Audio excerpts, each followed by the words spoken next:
Yeah, thanks. Thanks very much, everyone. And yeah, many thanks for the support of your Rotary clubs for this Harmony project.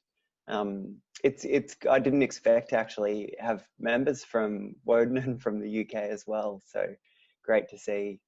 Yeah, and really appreciate that support. So the first thing to say is that the project, as you originally committed to fund, has obviously hit a bit of a roadblock with COVID-19. Actually, I'll start my presentation now because I can share if the share screen function will work.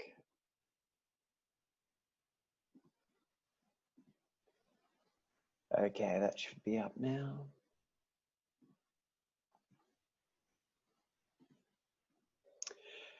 Yes, so the first thing to say is, yeah, the project has to some extent been on hold because of the COVID situation in Nepal. I thought I'd just show this. This is a screenshot from a website that the government of Nepal keeps updated. This is from last night, but I don't think it should have changed so much overnight. So yeah, just to show that essentially there have been confirmed cases across every province of the country. It's 9,500 cases currently. The interesting thing is there's currently 90,000 people in quarantine. That's primarily migrant laborers returning from India to the country. The current lockdown in Nepal means that people cannot cross district borders. And so the staff of this Harmony project have been quite limited in how they go into communities. They've also been told that they cannot have public gatherings, currently still unable to do that. And that's the primary way that this project is implemented. So there's been a real postponement to many of the activities in terms of those community gatherings to really raise awareness about human trafficking and the harms of it have been put on hold. But they're planning to, at the moment, they're aiming for International Women's Day, March 21, to hold these planned activities. And we greatly appreciate your flexibility in allowing them to postpone those activities. The team have been still in touch with the communities where they're working. The wonder of WhatsApp, WhatsApp seems to be extremely prevalent over in Nepal. And also smartphones. Most families in the communities that work have access to at least one smartphone. There's smartphones coming out of India that can be produced for $6. So they can run WhatsApp. They're not the flashiest things, but they can run WhatsApp. And so people are able to stay in touch, share and care. They work in communities with these passionate young people who, from the communities where they're operating, they'll get these young people as volunteers who want to see positive change, and they're still in those communities and still, as much as possible, working with these groups to make sure that they're still focused on addressing these issues. So just to show you where the project is, so it's north of Kathmandu. It's in the foothills of the Himalaya. So it's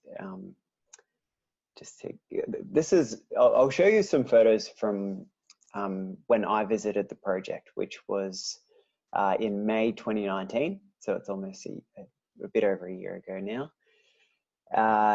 Yeah, to just give you a bit of an understanding of what the work has looked like in the past. And so, yeah, hopefully show you what the situation is.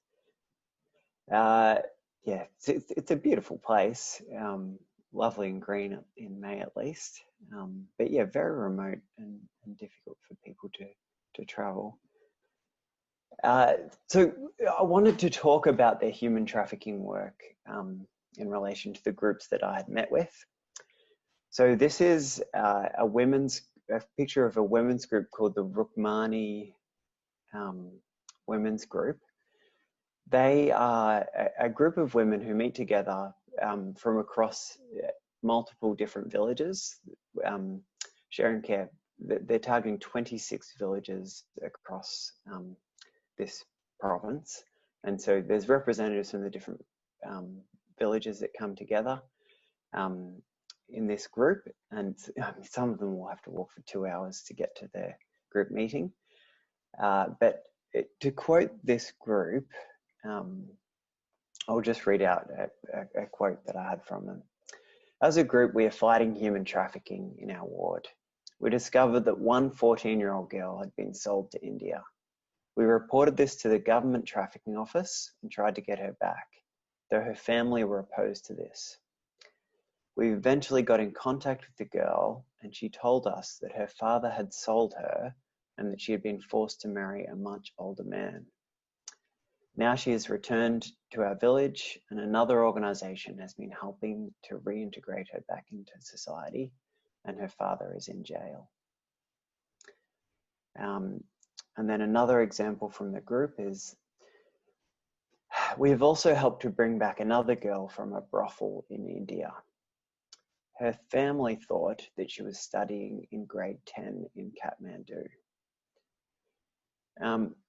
So I wanted to share these stories basically as an example of how this women's group, they don't solely exist to combat trafficking. They exist to combat many social issues in their communities, but they have a passion to address trafficking. And I mean, they're doing great work. When I visited last year, they had 2 really clear examples of where they've been working. These stories for me, they're familiar stories in that when I've talked to families or communities that are dealing with trafficking, there's often two stories. One story is that there's a girl that they think has gone to do some housework and has been forced into prostitution or trafficked in a different way. And so the families that have unwittingly let their girls fall into that situation. The other is where families have made that decision to actually sell a daughter. And I mean, it speaks of the extreme poverty that people face in these communities, but also the value that people place on girls. Yeah, so just a couple of brief stories from that group, but yeah, this is the women together. So yeah, passionate about addressing trafficking. And they will work together with other women's groups. There's, I said this women's group represents 26 communities. There's another women's group basically divided across the province. They have a couple of different areas. And so there's 2 big women's groups together, and both of them will organise these events for International Women's Day. I'll be able to show you a little clip from hopefully shortly. And another part of my visit was visiting this adolescent girls group. So I've got a couple of photos. This is just wanted to show you the warm greeting I received on arrival. They love putting garlands on visitors, and I think this is the most garlands I've ever received. So yeah, just quite appreciated that photo. Yeah, this is me with the group as well. I'm very much of average height, but often feel that when I'm photographed in Nepal, I just appear to be a bit of a giant. But they're often a little bit shorter. This is the now busy adolescent girls group. This is a group that are planning. They were planning for, with Rotary support, for this coming, sorry, the March International Women's Day to do a series of community awareness raising events for it. So they've worked out a skit basically explaining the harms of human trafficking. They were practicing a song that they had written themselves when I visited. I was very impressed by this song. It went for probably 7 or 8 minutes, had many verses. They had memorized so much information in the singing of this song. The line that really stood out of my mind was, beware of the men who take girls away. So they're singing these folk songs. It was quite beautiful, really. But yeah, with strong messages, making sure that girls in their villages are aware of these harms. They also produce a wall newspaper that they put up at different parts around their village. So put that up at schools and the different health posts around. And those newspapers also help explain the harms of trafficking and the risk for girls in their community.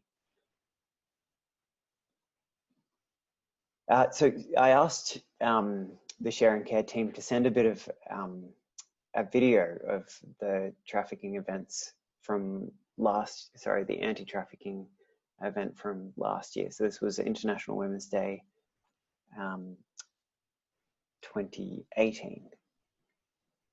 No, sorry, 2019. This is 2020. So I'll play this now. If it's not working, please wave at your screen so I can see.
We've lost the video. I'll skip forward a bit.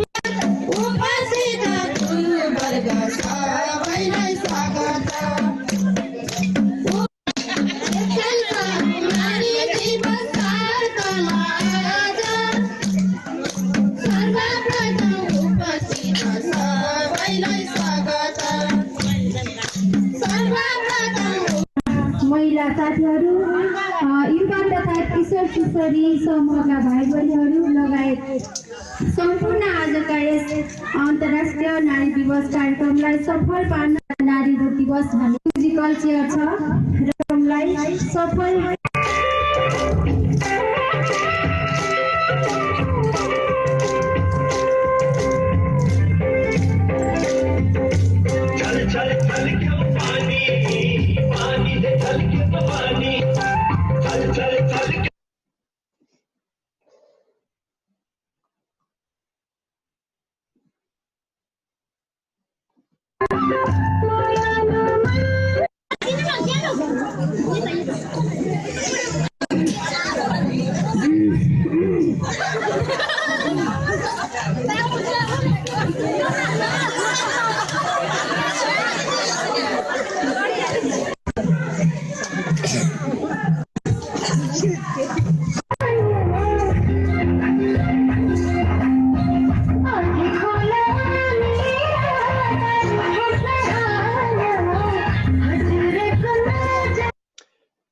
So just wanted to show you a snapshot of the event from last year through the video.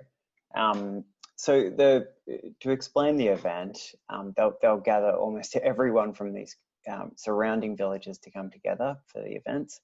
There's dancing, there's traditional dancing.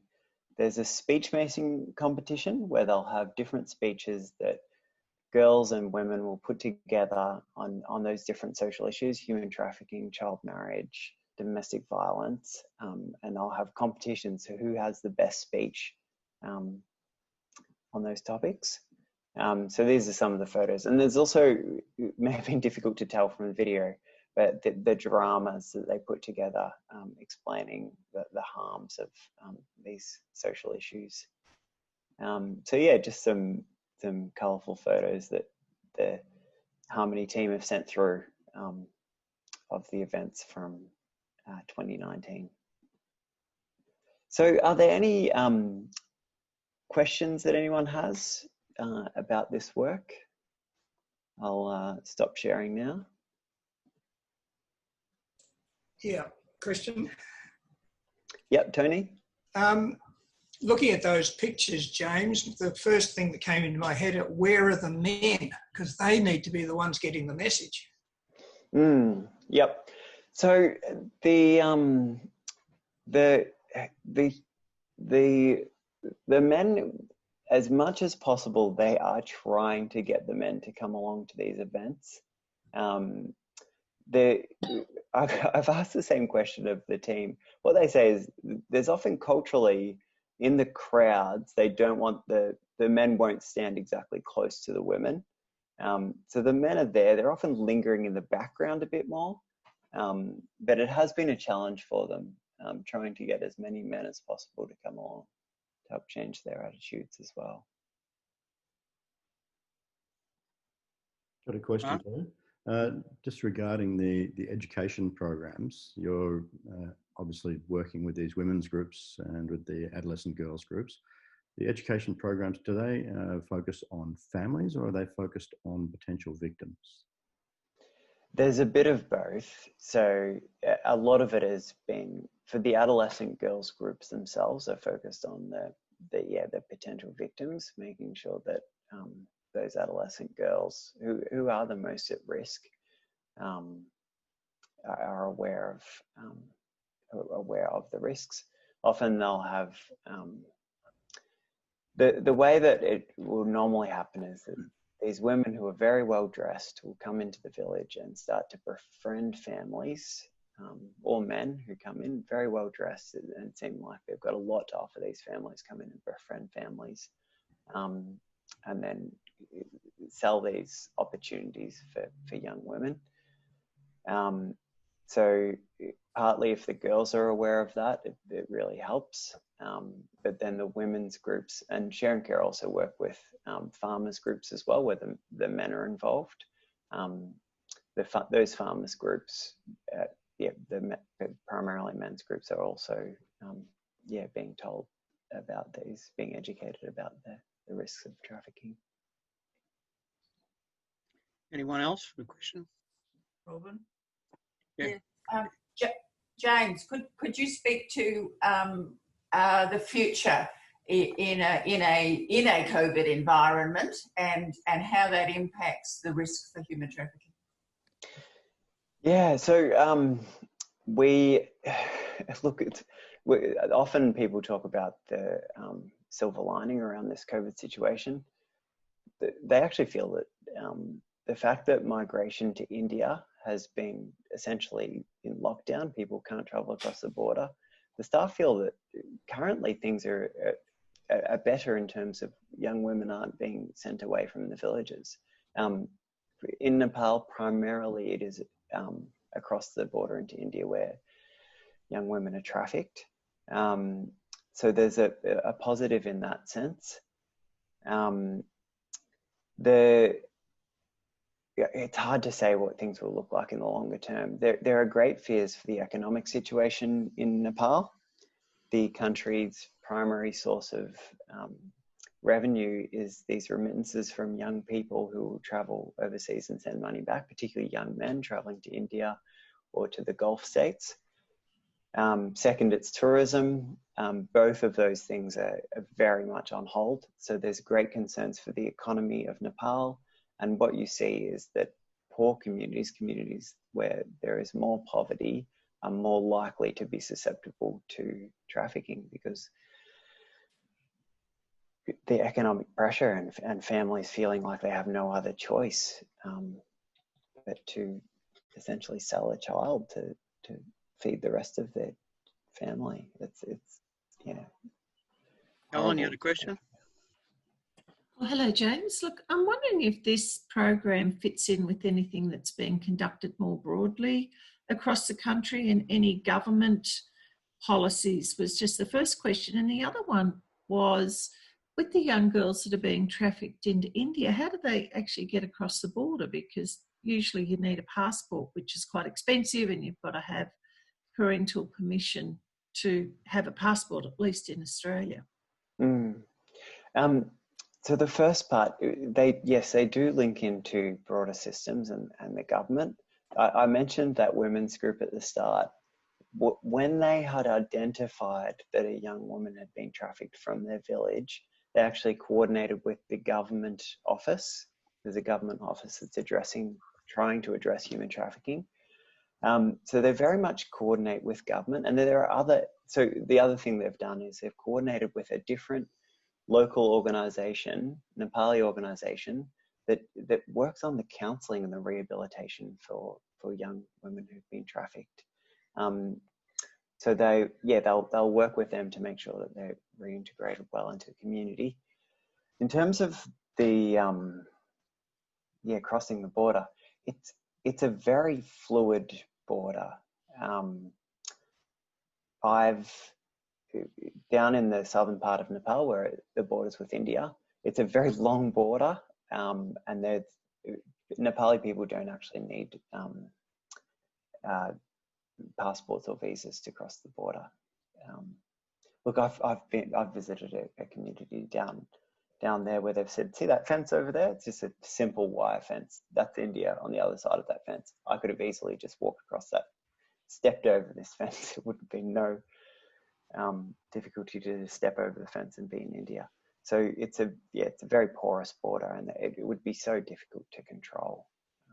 If I could just add to that, when we were in Nepal a few years ago, we stood at the border and just watched these little minibuses, one after the other, just packed with people going across the border, and they were virtually the only people that were stopping them was some people working with one of the agencies there, actually holding up the buses and inspecting the passengers to see if there were any suspicious looking couples in there. But that was really largely a sort of an initiative of this organisation with some government support and credit. But yeah, these buses were just going across the border virtually without stopping. It was very porous.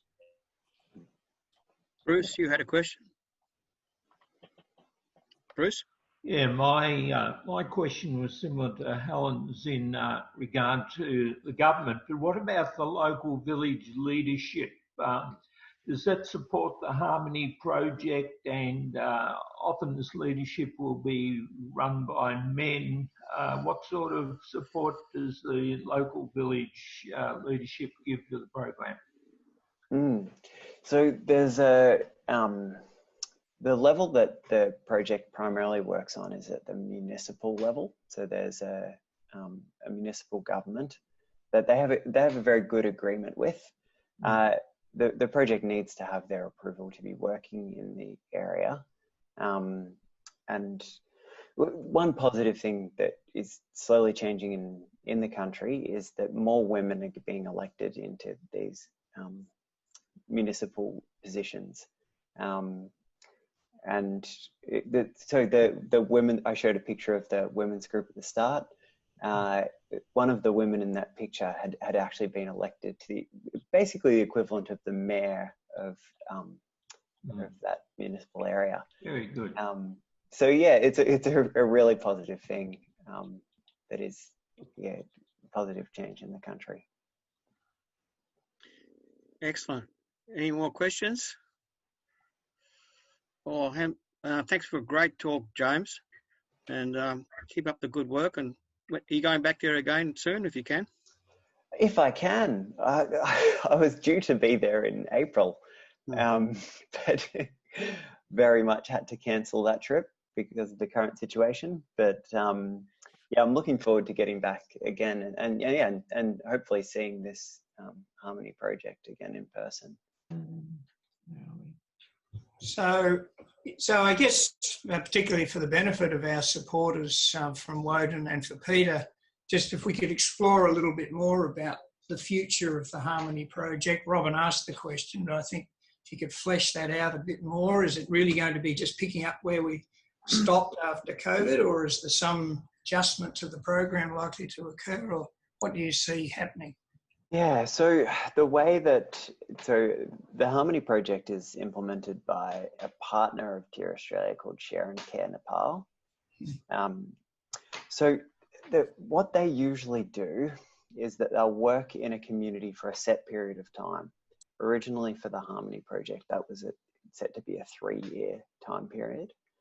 And then they would naturally move into it's basically moving to the next set of villages up the valley.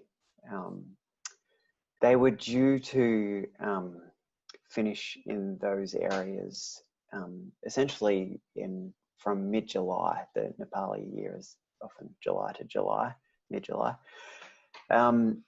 What we've talked about with them is essentially they've had to, activities that they would have normally done for the last 3 months have not been able to go ahead.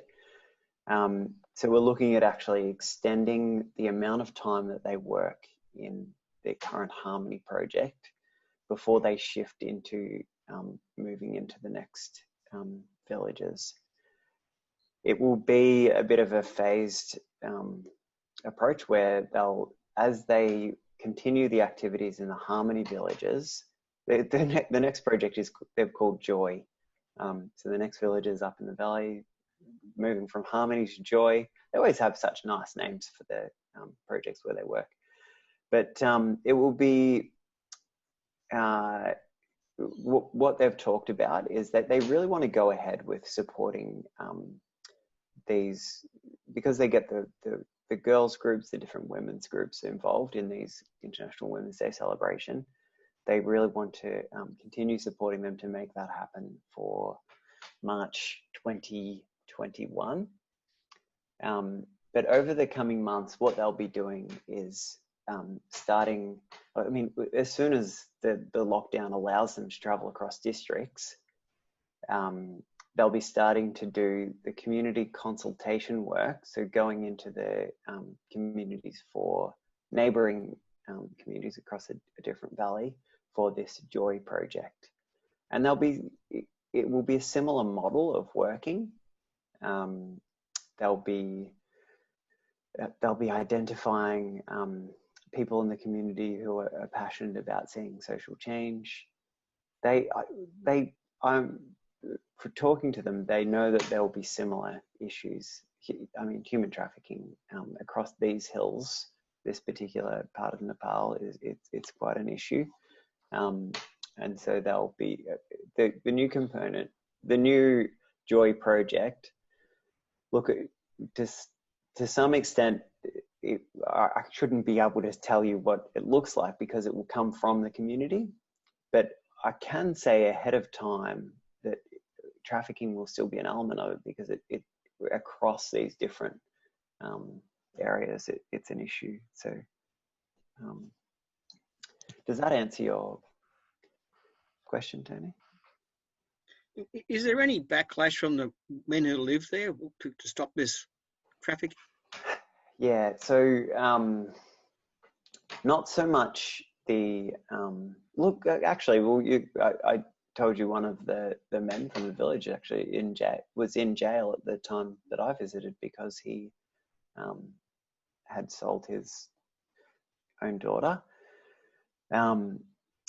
There is enough support from the municipal government to say that this is a criminal activity, that there's enough goodwill from men and enough men who are working together with the Harmony project to address trafficking for those who are opposed to it to oppose those who are in favour of trafficking. Saying that, I mentioned that they work together with another, the organisation that does the reintegration for women into the community.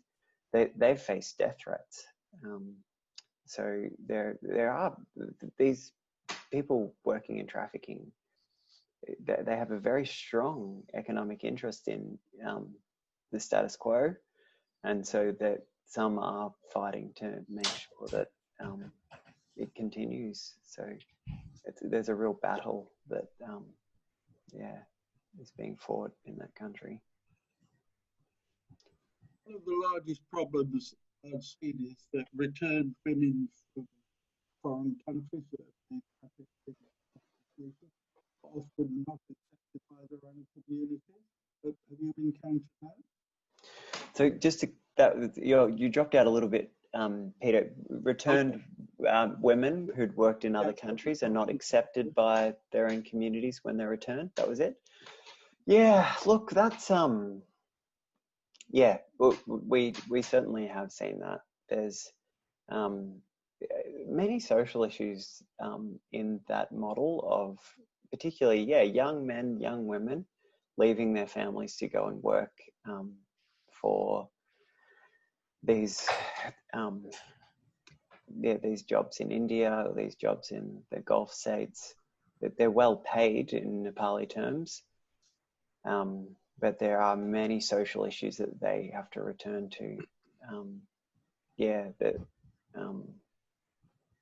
It's a difficult thing to address. These women's groups, I haven't heard that they have they haven't specifically talked about addressing that issue when I've been there, but I've certainly heard stories of women who have faced that suspicion or stigma in a way from being away from their families. Mark? My understanding of the fight against slavery is there are three main areas that people try to focus on. One is education, so prevention is really, so there's prevention, there's rescue, and there's rehabilitation. They're the three. Prevention is probably the least dangerous of the three, but as you've highlighted, these women are getting death threats. Are there any ideas on how to reduce the danger at that early stage, at the education, the prevention side? Because it's the most important part, actually. I mean, rescue and rehabilitation are critical, but if we can prevent, if we can cut it off at the neck in the first place, then really you don't need to rehabilitate and rescue. The perfect outcome. I think the good thing about the prevention part of it, the education part of it, is that yes, there are people who have a vested interest who do arc up and get upset, but at the same time, the actual work of prevention, the work of education, is changing the mindsets of other men in power and women in power increasingly. And so while there are risks, the actual activity itself is helping to mitigate the risk, because as you just get this groundswell of support against trafficking, the voices of those who have a vested interest and want to see it continue get drowned out. We have, TIR also supports traffic. I mean, there's work in Laos and we also support work in India. I visited a community in India in March, just before the lockdown, and I heard, we were standing in a hilly part of India. We could see another village across the valley, and one of the staff told me, a man came to our village and he said he had been given a target of recruiting 500 girls from this area. And we're on top of a hill where you could see 3 or 4 different villages. And he had been promised an obscene amount of money if he could recruit 500 girls from these small villages in India. For me, that was really, it just really highlighted the financial incentive that people have. So it would have, I mean, an obscene amount of money in India, it might have been, 50,000 Australian dollars or the equivalent of 50,000 Australian dollars. But for that, in a small village area, it would completely transform that man's life. And so that's what these staff are having to work against. I've just got a comment to make. Everybody's nothing directed at James, but it's interesting when you see girls dancing in that sort of scenario, and you start thinking, why are the girls dancing? Why is that a cultural phenomenon? And I think about scenarios like in Afghanistan, as we were talking about before, where they have boys dancing, and you start to think, what does it all mean in terms of the current problems that they have? That girls girls and women do it because they want to do it? Do they do it because culturally it's been they're a spectacle and they're there for men to gaze upon? And I note that in India it was a very prevalent practice, and in South America it is as well. In the Western world, you tend to have men and women dancing when there's dancing happening, although probably not always. Just an interesting, as I said, it's only a comment. Huge cultural change required to do anything at that level. That's deep in the cultures, isn't it? That's yeah, I suppose it is, and not necessarily a negative. There can be negative aspects of it, but not necessarily a negative. Whereas obviously the trafficking is negative, and there is no other. Yeah. Yes. Peter, I sensed you're trying to say something, but your microphone is very quiet, so we have trouble hearing. Oh, I'm sorry. I've had a problem with this before. Can you hear me? Yeah. Certainly seeing James's video, it's a scene I've seen lots in both Nepal and in Laos. Culturally, certainly in Nepal, drama and dance have a very big part, big station. And certainly in the rural communities, you see that in my own program that I'm still hoping next year to launch, prevention is very important. I see that as the cheapest and the most effective. But in our own program, we were seeing dance and drama to be very important in delivery to the rural communities. And I think what you saw typically with the women at the front dancing, and I was interested, James was talking about the men being distant, and I've seen that as well. Certainly there is still lots of cultural stereotyping. Unfortunately, until the women can take more power, they won't change their destiny. But you have to start somewhere. Yeah.